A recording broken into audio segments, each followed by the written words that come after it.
Hi, my name is Joe Startup, and I'm here to help you start up simply. Simply, start up.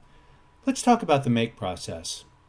My friend Milo, the chef, asked me how he takes a product and service from a prototype to manufacturing. It can seem so overwhelming. It comes down to balancing control, complexity, and cost. In his case, he knew he could make cakes, but wasn't sure where or who should make them. Let's talk about the product first and then touch on the service.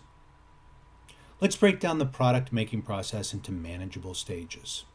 First, determine all the raw materials needed and where to get them, how long it takes to get, and how much does it cost. What are the minimum order quantities? Milo needs to check with a food distributor where he can get cake ingredients for the amount he needs, what the prices will be, and how quickly they can deliver. Second, determine what equipment and the facility is needed. Where and how long does it take to get the equipment and complete the needed renovations? What is the cost? Milo has to decide whether to upgrade his equipment in his kitchen or rent a commercial kitchen so he can bake there. Third, figure out who's going to make and package a product. How much training time is needed? How much time is needed to make? Milo knows he will have to hire baker's assistants, but wasn't sure if he should hire bakers or train people to bake. Fourth, determine the time needed from receiving raw material to finished packaged goods. Calculate the material, labor, and facilities costs for one batch of product. Divide the total cost by the number of products to get an average product cost. Milo plans to calculate all costs so he knew how much each cake cost and how much he can sell them for. He reckons it cost him $100 to make 10 cakes, or $10 average cost.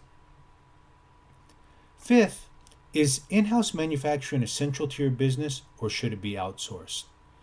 Does the loss of control in outsourcing outweigh the complexity of providing in-house manufacturing?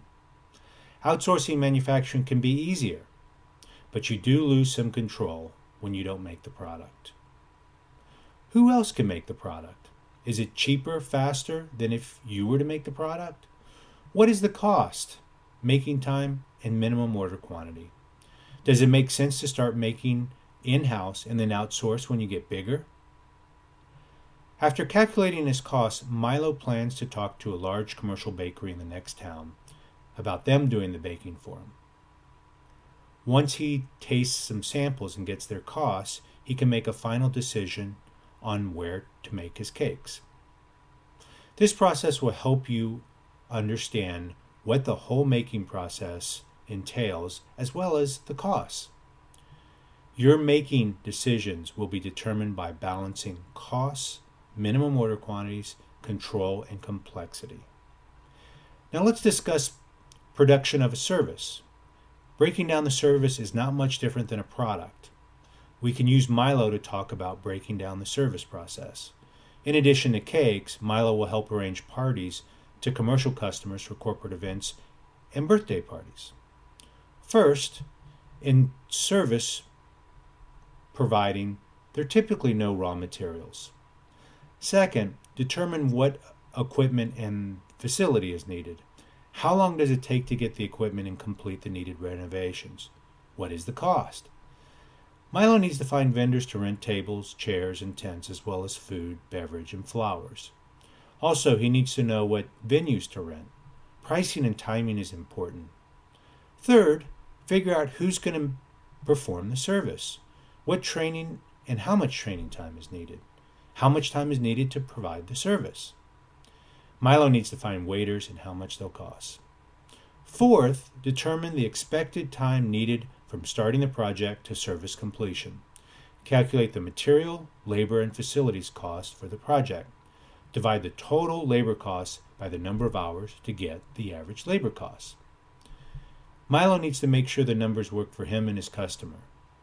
Fifth, is the service providing essential to your business or can it be outsourced? Do the benefits outweigh the complexities of providing in-house services? Who else could provide the service? What is the cost, service time, and minimum commitments?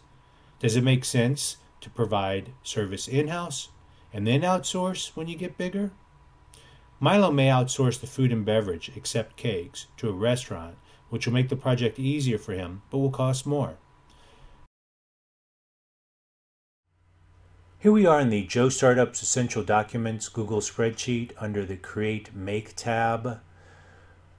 The Make summary is a listing of all the inputs you need to produce a product or create a service.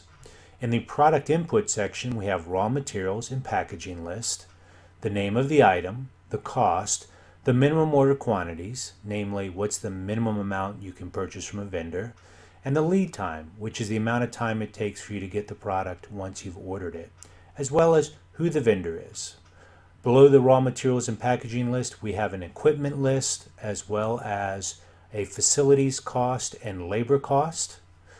We do have an example for you, which is Milo's cake business. We've got the raw materials and packaging list, as well as the equipment list. And down below, we've also got a facilities cost, as well as a labor cost. Below the product inputs is we have the service inputs as well, which is made primarily of labor cost as well as equipment costs. We do have an example of Milo's catering, which includes his labor costs as well as the equipment he needs to rent. So there you go. You are all ready to start up a list for making product. To summarize, break down the producing a product or service into manageable blocks.